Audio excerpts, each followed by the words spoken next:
Hey everybody, Tom Corliss here for Universal Parks News Today, and it is time for an honest review. And no, it's not of Epic Universe. I still haven't been, and I haven't been home now for over a month. But I'm going to get this out of the way now. I'm going to Epic next week. So I have 4 days booked, staying at Helios Grand, doing the whole shebang. So don't worry, honest reviews of all the attractions in the park in general, and more coverage, more dining reviews is all on the way. But in the meantime, I left home a month ago. We covered some stuff at Disneyland. Then we went to Tokyo Disneyland and Japan in general, and also Universal Studios Japan, for that matter. So there's some content from there to come. And I may actually give you my honest review of Donkey Kong Country before we even get to Epic, since I've seen it in Japan, and I know they are practically the same in both Osaka and Orlando. But now on our way back this way, I had a stopover in Vegas for WrestleMania and a little actual vacation. Still covered some Disney and Universal related things we'll talk about later. And then from there, we came here to LA because I have been very excited from the moment this was announced. And this is Universal Fan Fest Nights 2025. When this was first announced, it was such a vague, weird announcement where it sounded like, and I heard someone else say this week behind me in line, it felt like they were announcing individual fan events under one banner for, was it Back to the Future, Dungeons & Dragons, Jujutsu Kaisen, One Piece, Star Trek, I'm missing two of them, right? And Nintendo and Harry Potter. That's what it sounded like. And then we found out, oh, it's actually all one thing, which I was like, that is probably the most interesting hard ticket event I have ever heard of, where it is a focus on, it's an IP-driven hard ticket event, which we've never seen before. Horror Nights is driven on the idea that it is a Halloween event and there are haunted houses. Obviously, there's much more to Horror Nights, but that's what it's all predicated on. And then in the Disney realm, they generally pick a theme. Here on the West Coast at Disneyland, they'll pick, it's 90s night, or it's Sweethearts night for the Valentine's Day season. It's Star Wars night for the May the 4th season, etc. At Walt Disney World, they're generally based on holidays. The Halloween party, Christmas party. And at one point, Pirate and Princess was a thing. So this was a little, I guess that one kind of was, maybe that was really the first version of this, a little more hyper-focused in that it was basically to IP, although the Princess IP covers several Disney movies and technically franchises at this point.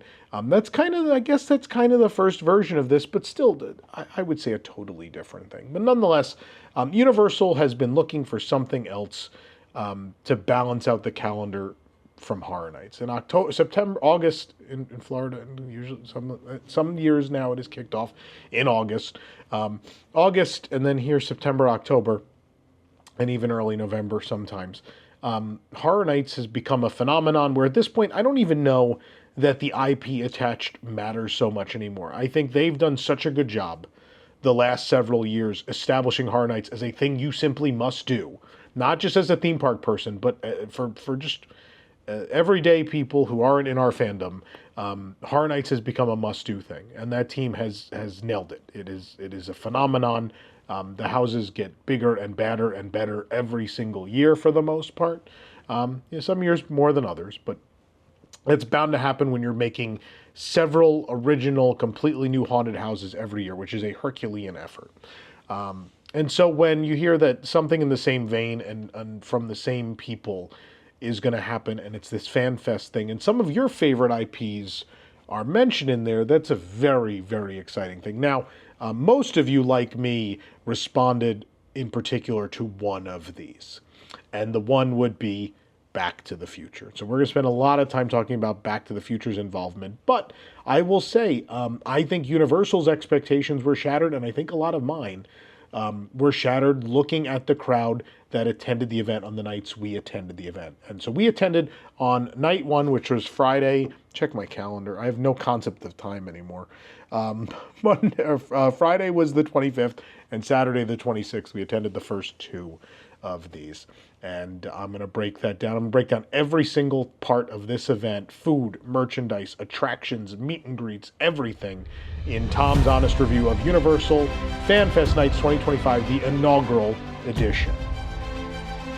So let's dive in. Back to the Future. That announcement, when they announced you'll be able to step into Hill Valley in 1955, I was sold. It was done. For those that don't know, I know for 18 years I've run WDWNT, which has been a Disney Parks, fan site. And we started Universal Parks News Today in 2020 based on what we felt was the demand. I know there's the negative people out there will say, oh, it's because of money opportunity, blah, blah, blah, blah, blah. No, I think it was clear that there was plenty of crossover. It wasn't Epic Universe is down the road, let's jump in now because of that. No, the truth is, as someone who lives in Orlando, I've always had a Universal annual pass. And the truth is, the story that I've told that no one likes to repeat is, as a kid, I liked Universal as much as I liked Disney World, because my favorite movies of all time were not Disney movies. My favorite movies of all time in this order are Back to the Future, Jaws, and Ghostbusters. Guess where all those IPs lived? They lived at Universal Studios Florida for me. And beyond that, the cartoons I loved the most as a kid were Hanna-Barbera. There was a Hanna-Barbera ride. It seemed all my favorite things lived there. King Kong, loved King Kong, loved E.T. Those were all phenomenal attractions that I loved very dearly. And as those things faded away, my love of Universal faded. And for me, what I will tell you is the moment things really turned for me and I stopped going to Universal was when Islands of Adventure opened. I know that's going to be extraordinarily controversial because Islands of Adventure is considered one of, if not the best Universal park ever built. And it may very well be. And there were some things I really loved in that park. Triceratops Encounter, Spider-Man, both game-changing attractions that I love dearly. But the truth is, for me, my other favorite movie from my childhood was Jurassic Park. It's definitely in that conversation with Ghostbusters and Jaws. There is no conversation for Back to the Future. Favorite movie of all time, favorite movie series of all time. There's no competition there. These other three, it depends on the day, honestly, when you ask me. But so I remember the Preview Center in Universal Studios Florida, and I remember them showing all this Jurassic Park. I was like, oh man, a real life Jurassic Park. I cannot wait to step into that. And so for years, my anticipation was there, and we could not wait to go to Islands. And we went, and I will tell you this honestly, River Adventure is not a great ride. I just don't believe that's a great ride. I know some of you are probably going to argue with me. It's just, it's a couple of scenes followed by what is the most basic formula of a flume ride. It goes up a giant lift hill, you make a big turn, and you go down the lift hill, and you drop. It's basically one of those Six Flags or Cedar Point. I forget what they call not Big Splash. I forget what they call those wide flume rides at those parks. But nonetheless, it's basically that in a building and with some animatronics. And some animatronics that weren't very good. We went to Triceratops Encounter first. And Triceratops Encounter was incredible. And then to go on the ride and see dinosaurs that did not look that good was disappointing. And the ride was disappointing on two fronts, which was Disney had a better log flume in Splash Mountain that had way more animatronics. It was way more, just more fantastic. And then beyond that, Disney had built a better dinosaur ride a year earlier in Countdown to Extinction at Animal Kingdom, where a Carnotaur actually seemed to chase the vehicle. He seemed to chase the vehicle, all the animatronics in there. They look better than they do now. Disney maintenance is not great. Disney World maintenance especially in modern day. But when it opened, they looked amazing. They felt real as a kid, and that ride floored me. And I was like, man, I can't wait for the Jurassic Park version of that. And it was not that. And so I fell out of love with Universal for a long time, and they closed a lot of the things I loved, and I veered one direction. And I don't know that Universal ever won me back, except with Horror Nights. I was introduced to Horror Nights. People told me it was fantastic, and I had my doubts. And I very much, from the moment I first went, saw the difference people were talking about, and I fell in love with that. I was like, this is a great event. And so I'm not the biggest Universal fan in the world, but they do operate the attractions for many of my favorite IPs. Nintendo now one of those things, but Nintendo I felt the same. There's an honest review of my first visit to Nintendo World in Japan, and I break down what I like about it and what I don't. You can go watch that. I don't want to spend too much more time here, but I felt I have to do the disclaimer because I know people, the minute I get into the nitpicky or negative things in this review, people in the comments are going to say, he just hates Universal, blah, blah, blah, blah, blah. And that's just not true. I give them their flowers when they deserve it. Same with Disney. I give it when it's deserved, and I don't when it's not. And so for FanFest nights, we're going to give plenty of flowers, but we're also going to take some away because there are some experiences we had that are not. Now, here's the thing. I saw some media and some sites that went, put out their reviews, and I don't disagree with their reviews necessarily, but then it was revealed kind of later on that many of them didn't do everything. So one particular review I read was like, this event, it blows the Disneyland After Dark events away. It's unbelievably better, blah, blah, blah. And I said underneath, I was like, in many respects, I agree with you. In entertainment, I absolutely agree that it blows any Disneyland After Dark event I've ever been to away. It's absolutely a better event. But I didn't agree that it was perfect or that they had nailed it from the first time because there were a lot of operational issues at things that weren't Back to the Future. And then they kind of revealed that, oh, yeah, we really spent 90% of the night in Back to the Future and really didn't see everything. And I'm like, well, how can you claim that this event is the best you've ever been to and they knocked it out of the park when you didn't see 75% of it? I don't have an exact percentage in front of me, but a vast majority of the event. Back to the Future is by far the best part of it. But to say that is, that alone should dictate whether the event is perfect or not is strong. Now, I will say, if you're a Back to the Future fan, it doesn't matter. Like, the other problems at this event are not going to affect you because you're probably just going to spend the whole night down there, and rightfully so. So I want to start with the real positive, which is Back to the Future Destination Hill Valley. Again, it's built upon what works for horror nights in Hollywood, and one of the things that works is the Terror Tram. And the Terror Tram, they put you in the famous tram from the studio tour at night, and they drive you down to the lower lot, and they let you loose, and scare actors scare you, and you kind of walk through a maze, and then you go back up. And so they decided for FanFest nights, well, what do we do that's not horror? What if we let you out? Well, there's Courthouse Square. Courthouse Square is where Back to the Future was filmed. Now, the original sets don't exist. There have been fires, and they didn't survive, but they've rebuilt it. And so you have Courthouse Square, which is where they filmed Back to the Future. And so what makes an awful lot of sense if you're going to have an event featuring Back to the Future as one of your IP, it absolutely has to take you to Courthouse Square to walk around. And that is magical enough. The fact that you get to walk in that space is not something you get to do every day in that park. It's a very rare occurrence, mostly for special occasions, from what I've been told.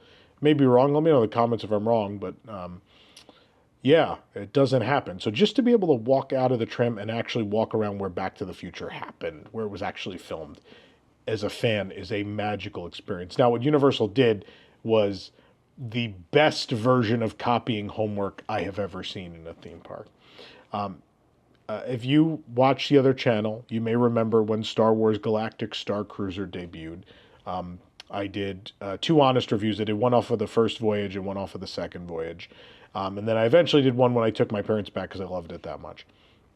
I did a third one. And I love Galactic Star Cruiser dearly because I think it changed the game for themed entertainment in a theme park environment. Now, it had its problems, a fair share of them, but I think entertainment-wise it did not. I think the concept, the execution, and the overall experience were unparalleled. Was the pricing, were the corporate decisions, were some of the operational decisions? No. But nonetheless, I felt that the entertainers, the entertainment, the service all nailed it. And we're going to focus on the entertainment because that's what applies to Back to the Future Destination Hill Valley. Because what you will see is the best example of copying someone's homework, which is realizing that Galactic Star Cruiser is a great template. It's a great idea, and it's begging for other IPs to use, or not even IPs, just other entertainment ideas and themed entertainment to use it. And that's what they did. That's what they did. So you walk into, you go to Hill Valley. There is no, one thing that kind of made me sad is there's no big effect or any real transition to time travel. Like, one of the cool moments of Back to the Future is the time traveling. And essentially, we're told that, the time travel is going to happen so quick, we're not even going to notice it. So we're in the tram, and Doc Brown talks to us, and then Doc Brown talks to us again, and then suddenly, somehow, we're in 1955. It made me sad. In an era where an epic, look, I've already seen some spoilers. People have thrown stuff at me. I know they threw a flux capacitor on the back of a Stardust Racers train. Why couldn't we throw one on the trams? Like, even if it was plastic and just a showpiece temporarily attached for the night. Like, why can't we attach a flux capacitor? And why could we not have gone through a tent or a soundstage or something and had at least a lighting effect or something that indicates that we have time traveled? This is real nitpicky because the experience is fantastic, but it does seem like a weird component that's missing from this. But nonetheless, you arrive, and from the moment you arrive, everything is absolutely perfect. You pass the billboard for Lion Estates coming soon. You pass the Lion Estates, the lion statuettes at the entrance, just like Marty encounters when he arrives in 1955. And if you time it right, you arrive with Marty. Marty will kind of pop out the side, and you'll see his arrival where the actors will nail it. It feels just like it's out of the movie. Stumbling and investigating and figuring out what has happened, and that he has traveled to 1955. And you'll continue to discover things. If you've watched our first video on here, you saw we had what a perfect introduction we had. To walk through that and then enter Sandman. It's a different song. Mr. Sandman plays like it does in the movie. Enter Sandman would be weird. Mr. Sandman plays... and sorry, grew up as a Yankees fan, and so used to that. Enter Sandman plays, and Enter Sandman. Mr. Sandman plays. Jeez. And then we had the Texaco show, which is not labeled as Texaco, but it's the service station, and the three performers are singing 50 songs while they detail a car, and it's perfection. It's absolute perfection. Entertainment is such an important part of theme parks, and this exemplifies that. This is the perfect showcase of how entertainment could be the main source of a ticket sale, because it sold a majority of the tickets to this event, and it will through its end point, which I don't think will be its ultimate end point, but at least for the year. And just the facade, obviously the facades are the facades, and so they've been dressed up with different Hill Valley businesses, and there's homages to the movies. My favorite is the record store, which, if you remember the film, the top-selling record is The Ballad of Davy Crockett. It's 1955. You're at the height of the success of that Disney program. Universal decided, well, that Disney owns that, so we're not going to use that. So it's the ballad. You'll see the image now, but it's the Ballad of something else. It's a knockoff. That made me sad. It made me sad that they didn't just license The Ballad of Davy Crockett for use. Like, Disney has licensed Universal music. For Pete's sake, the Harry Potter music still plays on the bus to Hollywood Studios from when they licensed that. So in the world of music licensing, as the same with movie studios and filming on each other's lots, those competitive lines do not exist. And so it could have been done. It just wasn't. I would have liked that little tidbit, but I respect that they at least paid homage to it. And beyond that, the town is alive. You'll see George and Lorraine, McFly.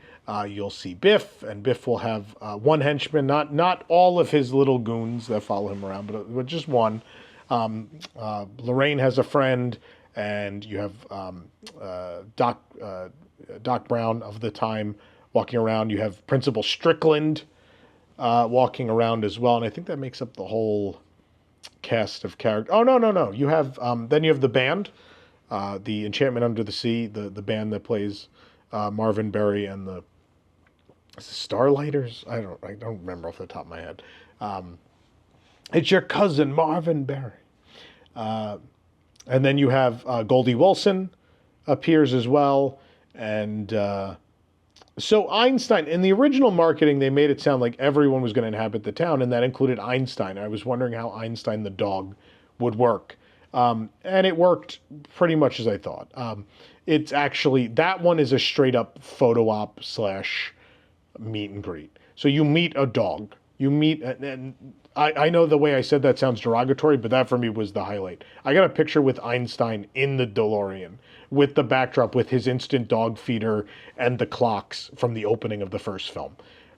That is a magical moment. That was tremendous. There were some operational nightmares with that the first night. They didn't think the line was going to get that long.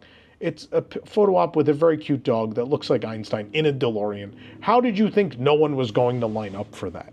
And then the way they handled it, they're just like, oh, we're like, no one was policing the line, and a bunch of us got in line in what looked like the end of the line, but it turned out the line turned. And so they came, they're like, oh, it's actually back here. And they walked us over. And then when when the manager walked us over, the team member at the end of that line goes, oh, we've actually cut it off. And he's like, oh, just come back later. I'm like, well, it's hard to come back later because I'm experiencing this experience. And when I'm done experiencing this experience, I get on a tram and I go on a half-hour journey back up to the upper lot. It's not easy to come back and forth from this experience. And we'll talk about some other meet and greet mishaps of that sort that took place during the event. But I love this Einstein meet and greet. Tremendous. There's also there's a little snack cart. So there's not a whole lot of food down here. They occasionally have that out of time cookie, which if you want to hear all about the food at the event, there are 2 videos with food reviews. The first video has Back to the Future, Nintendo, and Star Trek food.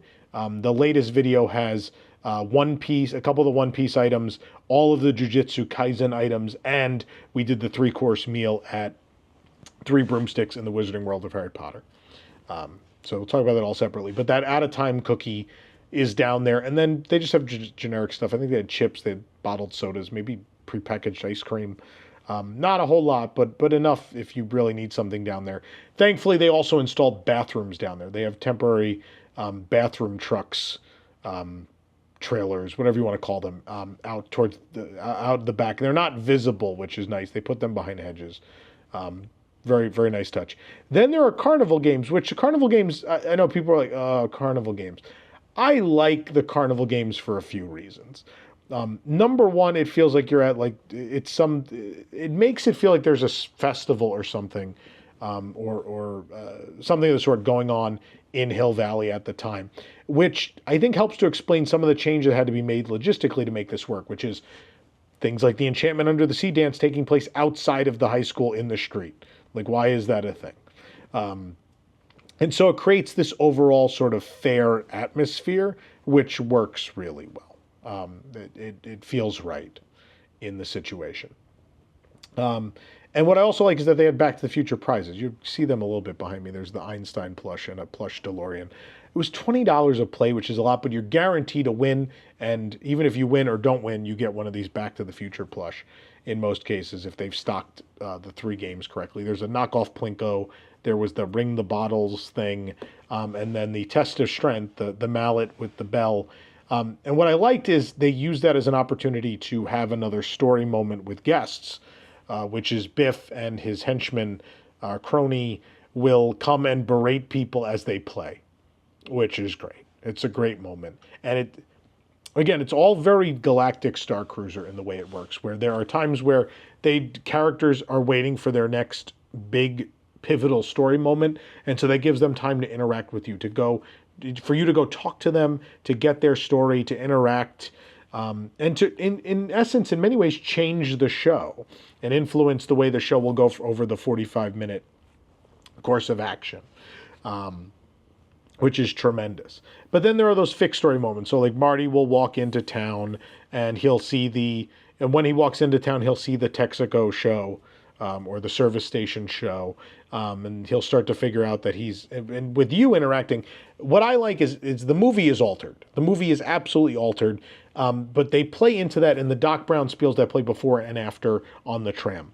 Plays into the fact that, like, yeah, you're going back in time and there's the butterfly effect. And so just you being there, things are going to end up different than they were in the movie. Now, don't get nervous. Like, things still turn out the way they do in the movie, but the way we get there will change a little bit each time based on what the guests are doing while they're there. Which again is the same as Galactic Star Cruiser, where you have a start point, an end point, and all these fixed story points in the middle. But the way you get to those is different based on what the guests end up doing. And instead of playing over 2 days, you're playing over 45 minutes in Destination Hill Valley. And I think it works spectacularly. The casting is impeccable. Everyone feels like the characters, which is not an easy thing to do. Vocally, many of them are perfectly matching them to the point at which you're like, wow, like that seems like Marty McFly. That's real Marty McFly. Or that guy, that's the real George McFly. I am in the movie. That's the real Biff. I had several of those moments. Tremendous casting, tremendous acting work from these performers. Beyond that, those that are tasked with dancing during Enchantment Under the Sea they were giving it their all. Goldie Wilson and Lorraine's friend were killing it. If you watch the pair that's in our video, and I'm sure all the pairs are doing great out there. The band is spectacular. Everyone was not one weak link in that chain of everyone cast to carry this out. You could tell there's a lot of love for this and a lot of pride in being able to do this, and they know they are the highlight of the event and that they are doing something that people are going to buy tickets specifically to be a part of. So again, there's those fixed story points. I won't spoil too many of them, but they're all great. I'll spoil one. You may want to skip ahead if you don't want this spoiled. So when you come down the escalator to the tram loading area, they have the Save the Clock Tower lady. So we're in modern day, or 1985, I guess. It's modern day. So there's a Save the Clock Tower lady, and she's shaking the can in your face, and if you sign the petition, she'll take out the sheet of paper, the Save the Clock Tower paper.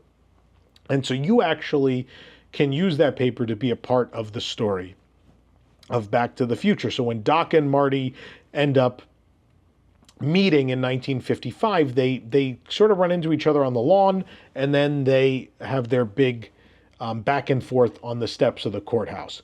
And of course, a crowd will gather, and inevitably, Marty will, with the help of the guests, Marty will convince Doc that Future Boy is actually from the future, and then they find out that it takes 1.21 gigawatts to power the DeLorean to go back in time, back to the future. And the only thing that could do that is a bolt of lightning. A what? A bolt of lightning.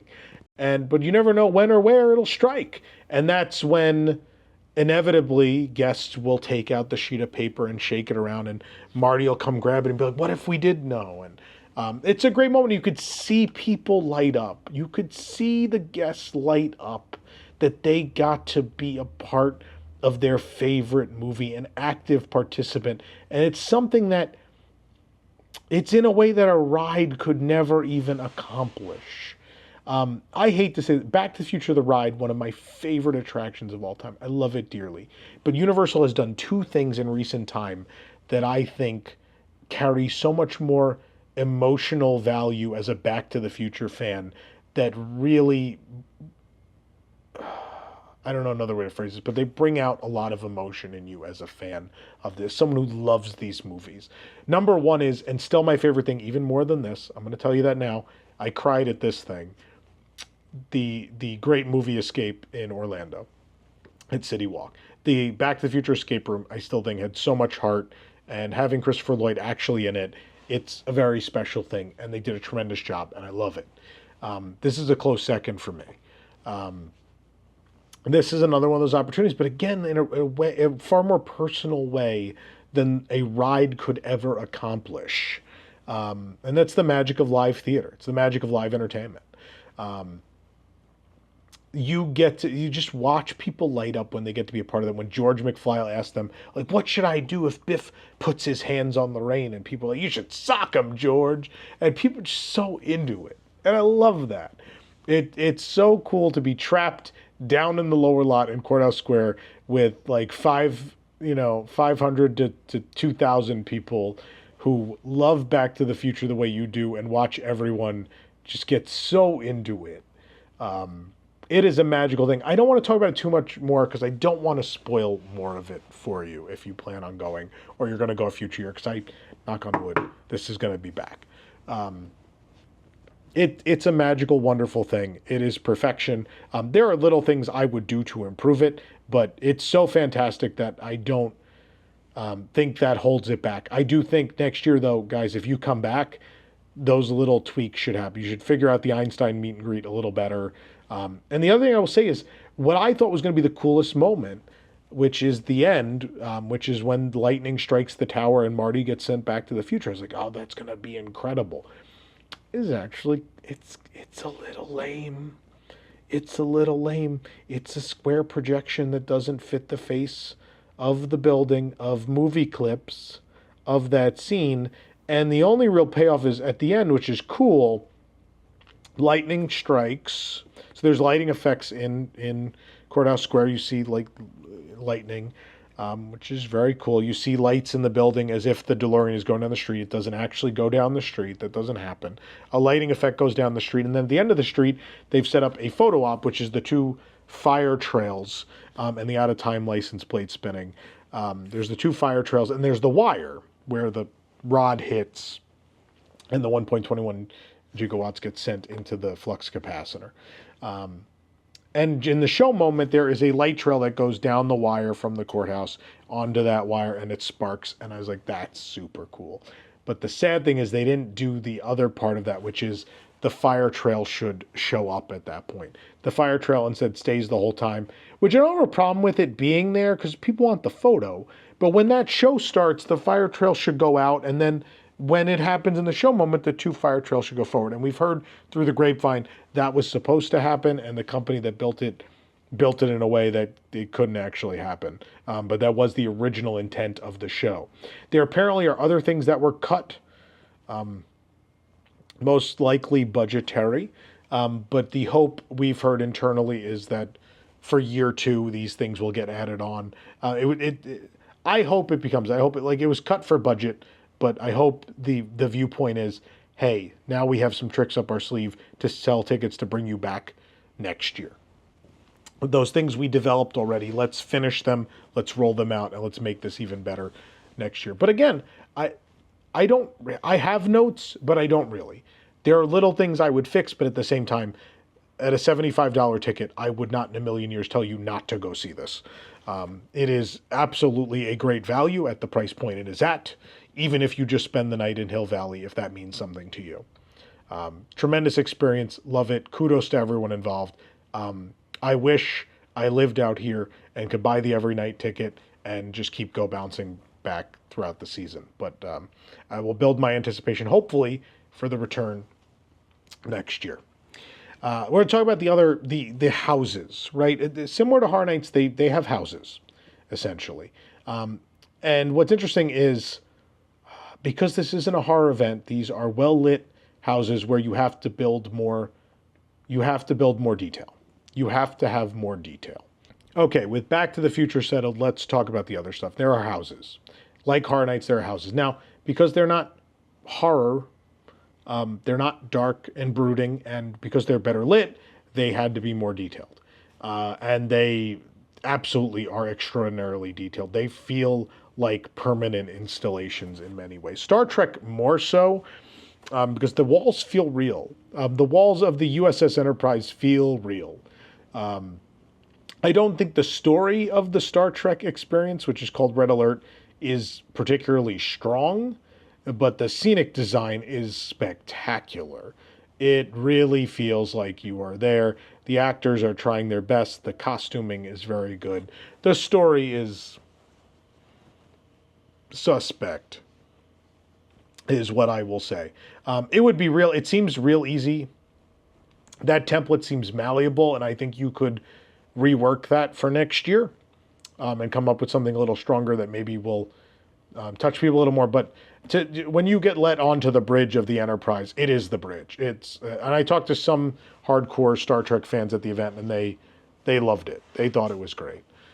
Those of us who weren't were a little confused, but nonetheless appreciated how pretty it was inside. The final house is Dungeons and Dragons Secrets of Waterdeep. I know nothing. I know a little bit about Star Trek. I've seen all the films in every generation. So I have some base knowledge of Star Trek. I have zero knowledge of Dungeons and Dragons. I have no idea of anything except the gelatinous cube. I have been told about the gelatinous cube before. Lucas told me all about the gelatinous cube. So that I knew. Either way, this walkthrough is phenomenal. And no one is giving it the respect it deserves. No one was down there. Anytime we went down there, no one was there. And it's such a shame because the actors are so into it and nailing it. The sets and the effects are gorgeous. The puppets and animatronics are unreal for a temporary offering. They nailed this. And so I'm going to tell you now, even if you don't care about Dungeons and Dragons, you had better go in there and see this. Because the Xanathar puppet is incredible. There's an animatronic in there that I love. The sets are gorgeous. There's lighting effects that are very, very well executed. And even as someone who knows nothing about Dungeons and Dragons, I think the story is written and the dialogue's written in a way that I at least have a basic idea of what was going on and added to my enjoyment. So kudos to them on that. Love it. I would say of the two houses, I think Dungeons and Dragons is certainly the stronger one.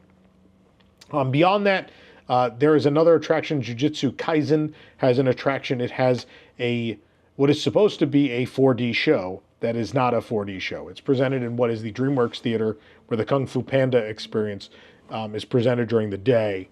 So it's up there in the upper lot. It's behind the One Piece meet and greets, which were a smash hit. Tons of people showed up for that. And I think, I talked about the miscalculation. I think Universal Studios Japan has done anime-related events and overlays for a long time. And obviously that is in Japan. And so in Japan, anime is a part of life for a lot of people in the country. So that obviously draws really, really well.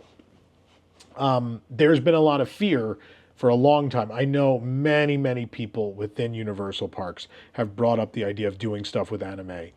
And these franchises they've worked with for USJ a million times for the US parks, and it's always gotten shot down. And this event was a good place to try it, to really give it a try.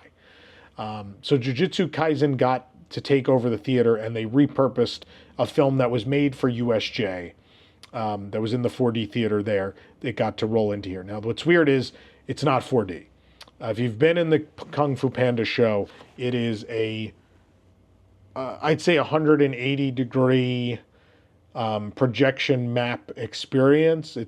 There's what looks like a screen, but in truth, the entire area around you is projection mapped, and so the screen can expand beyond. And so they put it in there. And to watch what is supposed to be a 3D film in 2D doesn't work. It doesn't work. It's also weird how little money and time was given to this, because it just kind of slapped in there. It feels slapped in there. The film was specifically made for USJ. It mentions Universal Studios Japan and that we are at Universal Studios Japan several times. We're not in Japan. I wish I was all the time, but I'm not. And it's weird. And even the audience, you see them all chuckle when it's mentioned. They're like, oh, I guess this isn't for here. Okay. That being said, I think from what I saw and what I heard people talking about, the Jujutsu Kaisen fans liked it. I think for anyone who doesn't know what that is, you should not go in there. It's quite a slog. It takes a lot of time. You're going to lose a lot of time in the night. Unless you absolutely feel like you need to see it, or you are a Jujutsu Kaisen fan, I would not go in there. Just don't do it. And I hope, look, that had the longest wait time of anything those 2 nights we went. Not that anything really had a wait time. Though that had the longest wait time. The One Piece meet and greets had insane wait times. So it is clear, and the merchandise sold out. They underordered the anime merchandise for One Piece and Jujutsu Kaisen, and it mostly sold out. And I don't think it's gonna come back. Not for this season. It's not gonna happen. So good on whoever pushed to put anime in this event and finally try this in the U.S. because I think you proved your point. People absolutely showed up for these two franchises, and I think they will have a bigger presence next year. Now, interestingly enough, at USJ, One Piece does have an attraction. One Piece gets to take over Waterworld for a show. And One Piece's placement in this event here is on the upper lot, not terribly far from Waterworld. So maybe next year we get the Waterworld show with One Piece. They'd have to shift things around because the Star Trek bar and the Star Trek restaurant end up being on either side of the Waterworld entrance. But I think it's proven that would be a colossal hit if they choose to do it. Those One Piece meet and greet lines were nuts, and even then, there are clearly people who came for Jujutsu Kaisen and One Piece, and then they're like, well, what else? There's nothing else to do for these, so I guess I'll just get in line and get the special food. And the line for the restaurant and the cart that had the food for those IPs was insane. And it was, in fact, like the only things in the park that had lines. Because I will tell you, we bought Unlimited Express for both nights. We didn't really use it. And kudos to guest relations. First night, we had such a great time. I was like, all right. I was like, we bought Express. We didn't need it. It ended up not being crowded. Or at the very least, even if it was a lot of people just didn't, the line just didn't get long for these things that had lines other than meet and greets, which the Express doesn't work for. Night 2 was the same again. Nothing at a wait time. We never even scanned the Express. And so I went to guest services and I just said, hey, we loved the event. We had a tremendous time, but I bought Express and we never used it. And they, like, without any hesitation, offered a refund down to the base ticket price, which is phenomenal guest service. They were so good on them. I never like to ask, but I heard other people say they were going to do it. I was like, if other people are doing it, and obviously I'm not going to go in angry, and I didn't. I just went in very nice. I said, look, we had the best time, but these tickets were very expensive, and a majority of the cost of this ticket, in fact, over 50% of it was the Unlimited Express. And it turns out it's unnecessary for this event. We come to Horror Nights here every year, and we're accustomed to that being the best way to experience the event, which it is, by the way. Highly recommend if you're going to do Horror Nights in Hollywood that you get that. We're just we're pre-programmed to buy that. I thought this was going to be kind of the same experience, and it wasn't. And they realized that, and it's a learning curve. It's first year. Maybe they didn't know it was going to be like that. Give them their flowers. They guest service, a tremendous team in there. So kind, so sweet, and so helpful. And it was a very nice thing for them to do. Very, very nice thing for them to do. So appreciate that.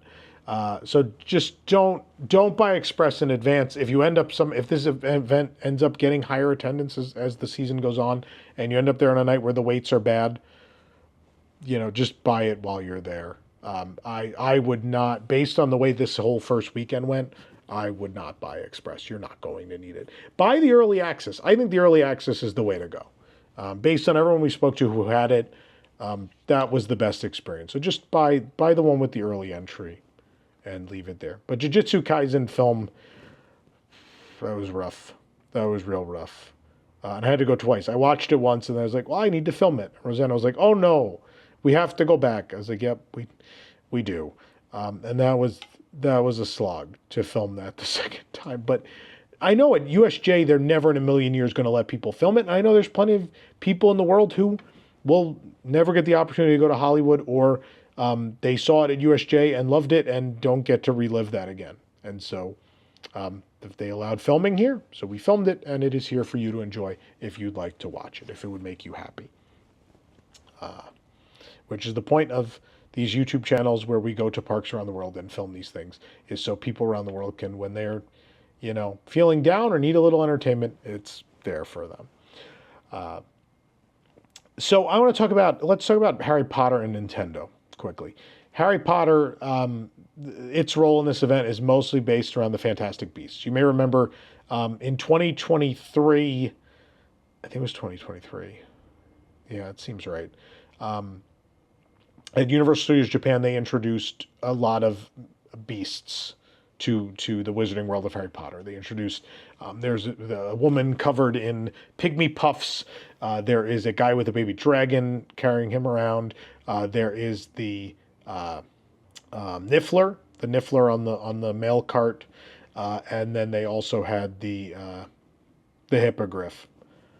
Sorry, it's been a long month of travel. I'm doing my best to hang in here. And the hippogriff. Now, all of those are not here. So instead, the Niffler has come, the animatronic Niffler on the mail cart. They have it was not announced. I don't think it was announced in advance. The baby dragon ended up showing up. And then what was new and exclusive is the Akame, which is an incredible puppet. It's very, very cool. They're all super cool. I love this stuff. Again, I love entertainment like this. I think atmospheric entertainment is the lifeblood of these major theme parks. And I'm glad Universal has really realized that. And I know from what I've heard of Epic, it's a thing. And I think that's what I'm going to love about Epic. If I give you a little bit of preview, I think one or two rides are going to be, I'm going to love. And a lot of them will be like, eh. But I really think the atmospheric entertainment is the thing I'm going to fall in love with in that park. Because that's always been my thing. I love streetmosphere at Hollywood Studios. I always loved the streetmosphere it used to be at USF when I was a kid. The people with the baby dinosaurs in Jurassic Park, all that kind of stuff, I think is great. And USJ has a good amount of it, and I love it there. It's great, and it brings the land to life. And so to see the Hogsmeade come to life with these animals and see kids' faces light up when they get to see these animals, whether they read about them in a book or saw them in the movie, see them leap off the page or off of the screen and into real life, and they get to pet them and talk to them and interact with them. And even adults who just love Harry Potter. It's the real magic of themed entertainment.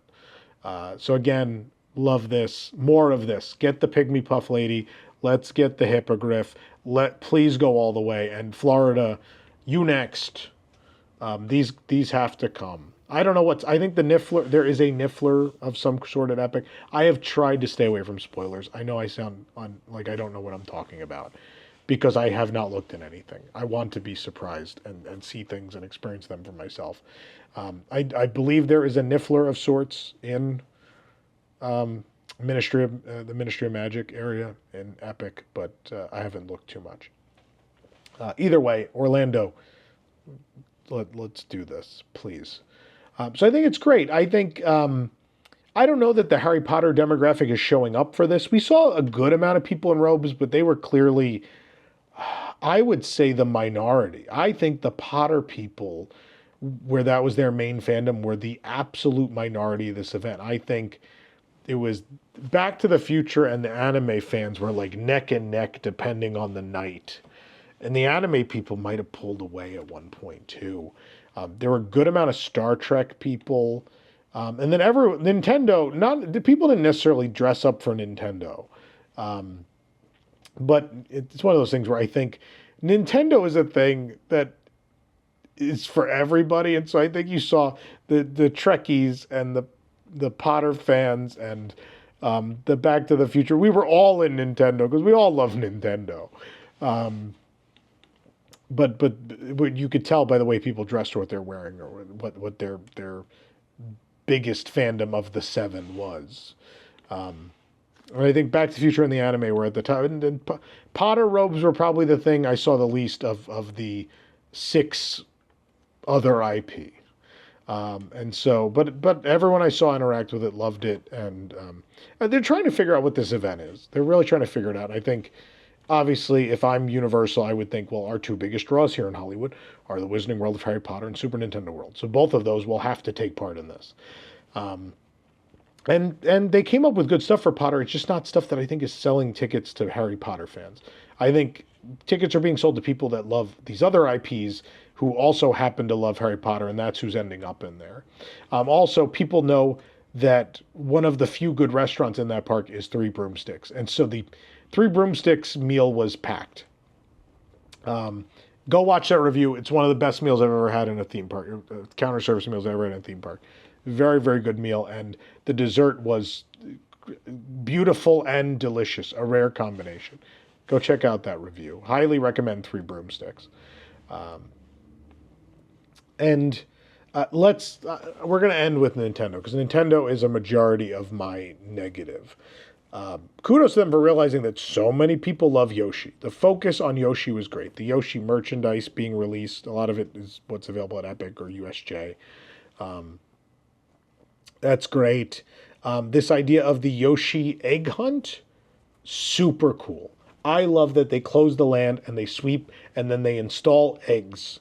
And then you go look for the eggs when you come into the event. They give you a headband, a paper headband with where stickers can go. I love that. Operationally, they're in over their heads a little bit. So first night, we didn't go down to Nintendo until relatively late, I think like 11:30. It was not well advertised that Super Nintendo World would close at midnight. It was well advertised that Mario Kart would close at 10. There were signs for that. It was well publicized. So you knew Mario Kart closed at 10 p.m. You didn't really know that Super Nintendo World closed at midnight with a 2 a.m. close on the full event. So at 11:30, they gave us the headband. They're like, oh yeah, go find the eggs, and there's a team member there. They'll give you a sticker. And then when you're done, you could earn a cool surprise. Oh, cool. And so we start doing it. And we get towards the end. It's time for the last one. And where we were told to go get the last sticker, the gentleman's out of them. And he explains that to the first people in line, but there's a line of like 10 more of us behind. He explains that to them, and then he just walked away. And so all of us are up on that second level, just like, did he just leave? He didn't tell the rest of us what's going on. And the other people just left. And so we're all like, we were told to come up here. What's happening? And so we go back down to the bottom, and then the table at the entrance of Super Nintendo World where they gave out the headbands, everyone has vanished. All the team members working have vanished. The headbands are gone. And suddenly, as we turn around from there, someone is yelling that Super Nintendo World is now closed. Please leave. And I'm like, but I finished the scavenger hunt and no one wants to give me a sticker. And so there's just like 50 of us standing there dumbfounded, like, we just got this. And from what I was told, only like 5 or 10 minutes before the land closed, they were still handing out the headbands and not telling people they would be unable to complete them. I'm not saying don't give people the headbands and they can't start, but you should have said, hey, just so you know, in 10 minutes the area is going to close, so there won't be a prize, but you could, start the hunt and have some fun until we're closed. And that's all you have to say to people, is set expectations. And you didn't set expectations. You instead just threw people out. I posted about this on social media, and as social media, as people immediately were like, oh, you didn't get to finish your scavenger hunt, so you're just mad, which is dumb. What made me feel a lot better about it was when we were checking out in the store at the end of the night, the team member was asking, oh, how'd you enjoy the event? But I was like, we loved everything, except we didn't get to finish our Yoshi hunt. And she goes, yeah, we didn't get to during the team member preview either. They didn't tell us it closed at midnight, so we just ended up not finishing it. And we're like, that's what happened to us. And so there's this moment of, well, you had team member previews to work out the kinks, and you saw what the kinks were, and you didn't correct them anyway. So that brought down the vibe on the event a little bit, the fact that they just didn't really care. So what happened was, we ended up having our completed. At the end of the night, they finally felt bad and gave everyone that was standing there the gold sticker and then kicked us out of Super Nintendo World. I looked at Rosanna and I said, I'm bringing this back tomorrow and we're going to get this prize.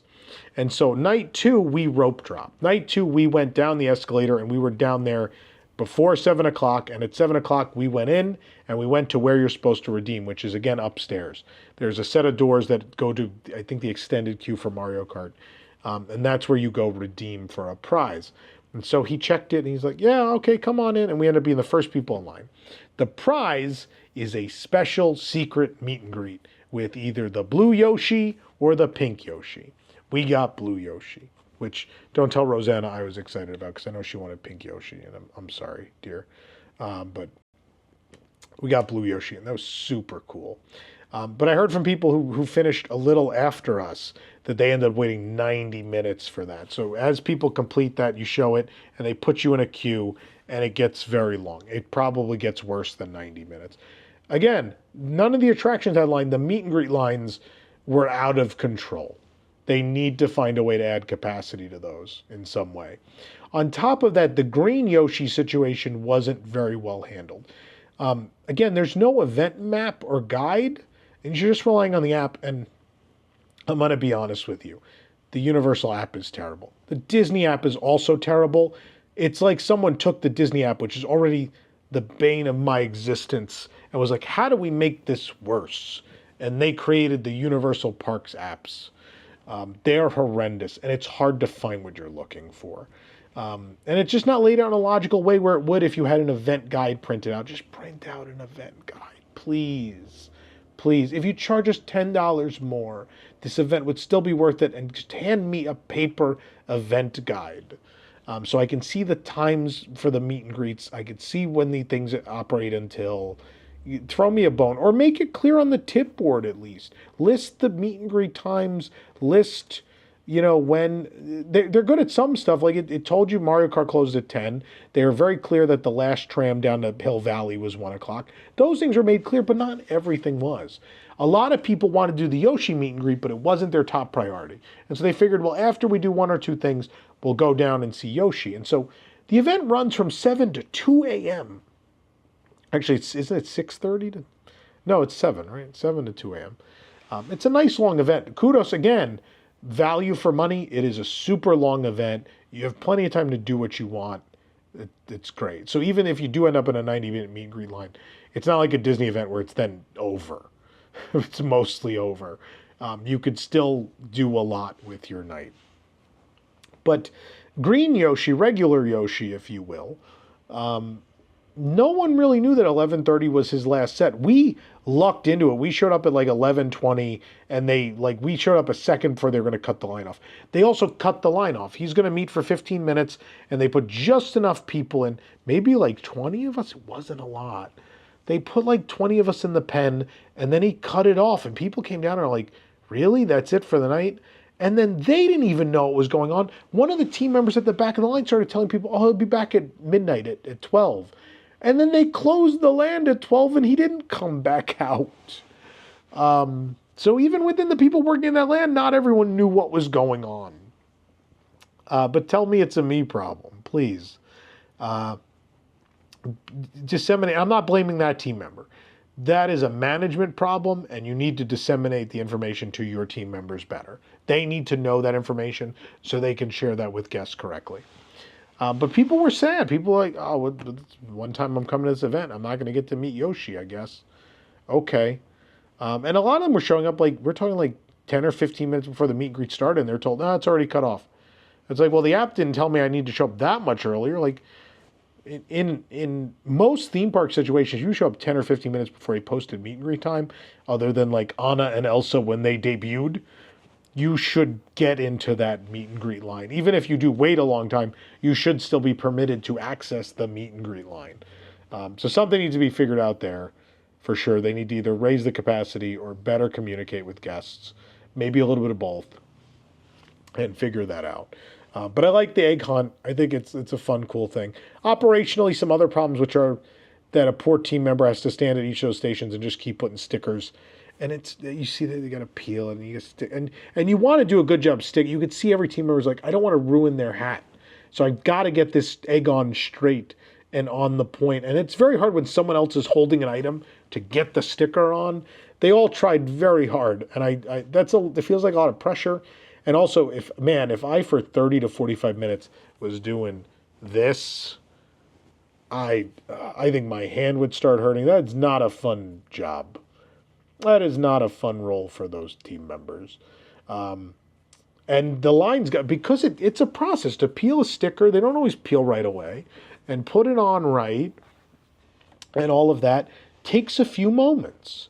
And because of that, like when people realized by night 2 that they needed to get that egg hunt done immediately, Everyone ran in there at 7 o'clock, and there were 40 or 50 people each in every egg sticker redemption line, and it was crisscrossing across the whole land. Which that land is typically a cluster on any given day anyway, and it was making it kind of worse. So they got to figure something out. They're gonna have to figure out a different way to do it. Or maybe the Yoshi blue and pink meet and greet can't be the prize simply because it makes the demand for the egg hunt too high. I don't know. There's something to be figured out there, for sure. Does that bring us full circle? Is that all the IPs we talked about? One Piece. Again, One Piece has there's a restaurant and there's the 2 sets of meet and greets, and people seem to really like it. And again, I don't know much about One Piece, but I will say every time those actors came out, they really seem to be giving it their all, and the people in person really seem to be digging it.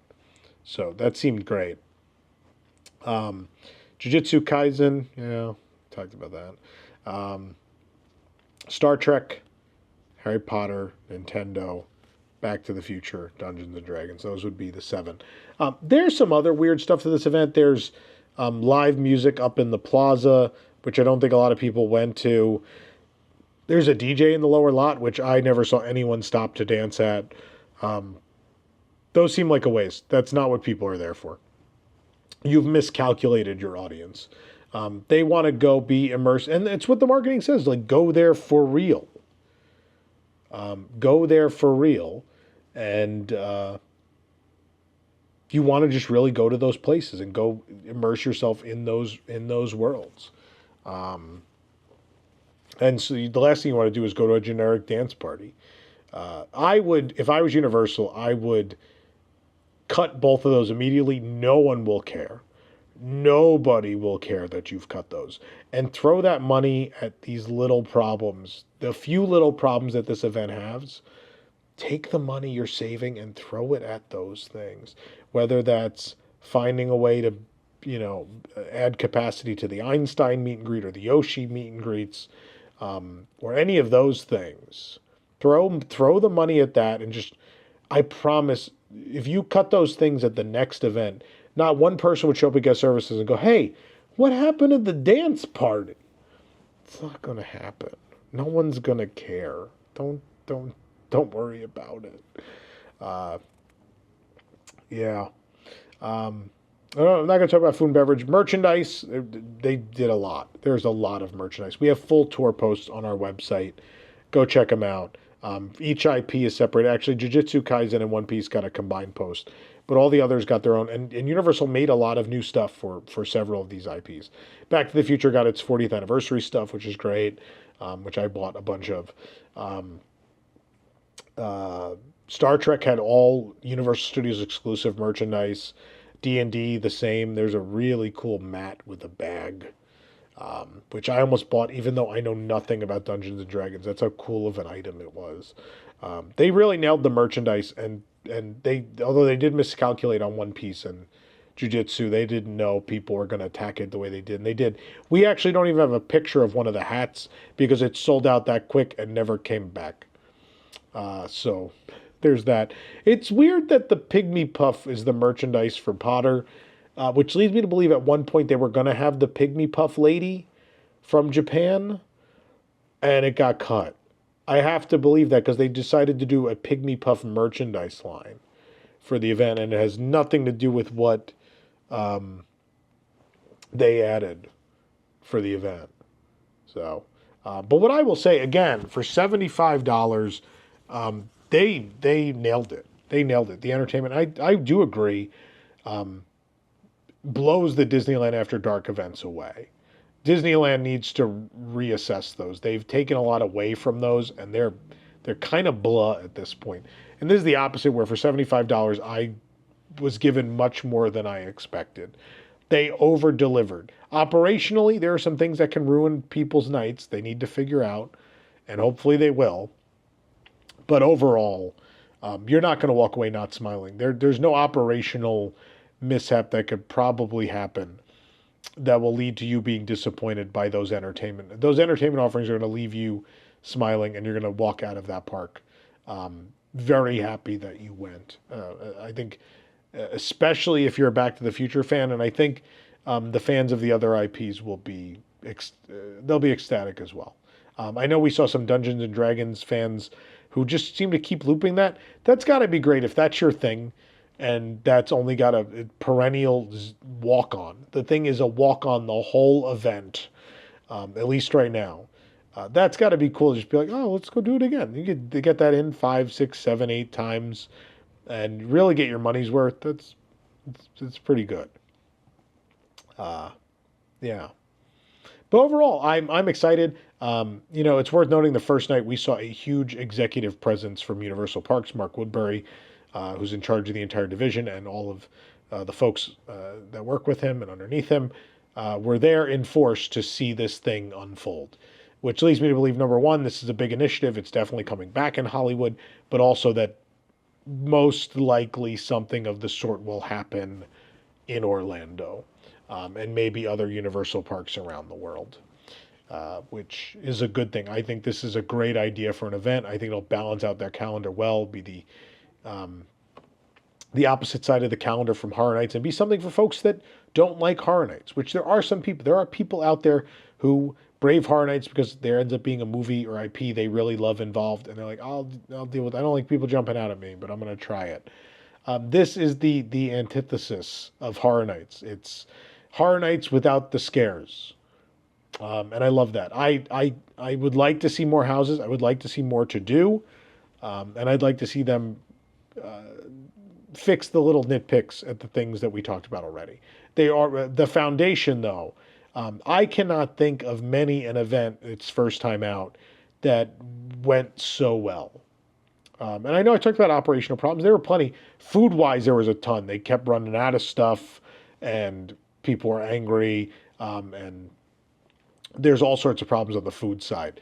But the entertainment side just nailed it, and it picks up the slack for every other division involved in this event. So even if things fell through the cracks in other places, the entertainment always saved it. But it's, that doesn't excuse you, food and beverage and ops and everyone else. Like, they gave you a little slack to work with, and now you've got some dates to figure out what went wrong and fix it and make this event the best it could be. But man, if you're a Back to the Future fan, you need to just suck it up, book a flight, get your tickets, and see this thing. Absolutely. And otherwise, I would recommend it for anyone. I think it's a great event. I think you could bring people who don't even really know what 90% of this stuff is, and they'd have a wild time. It's just a good event. It's just a really well-rounded event with a lot of good things to do and things you can really spend time in. And at least the way it's operated so far, its first weekend, knock on wood, it'll remain at the crowd level it has, at least for now, so you get to enjoy it like that.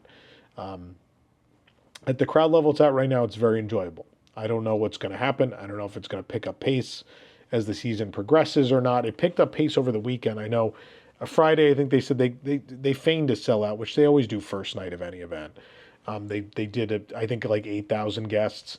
The rumor was 11 to 13,000 on Saturday, which definitely felt more crowded. But again, the lines weren't there. And then I was told Sunday was even more.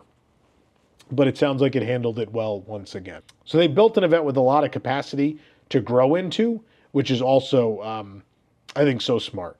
That's so smart that they're running it in a way as if 20 to 25,000 people are showing up, even though it's not even close to that, which is good because when you do hit 25,000, you guys are ready. So good on Universal Hollywood. A tremendous event I look forward to watching grow over the years, and I look forward to attending every year from now on. If you enjoyed the review, please hit the like button. Please subscribe. And we thank you for watching. And remember, the future is whatever you make it, so make it a good one.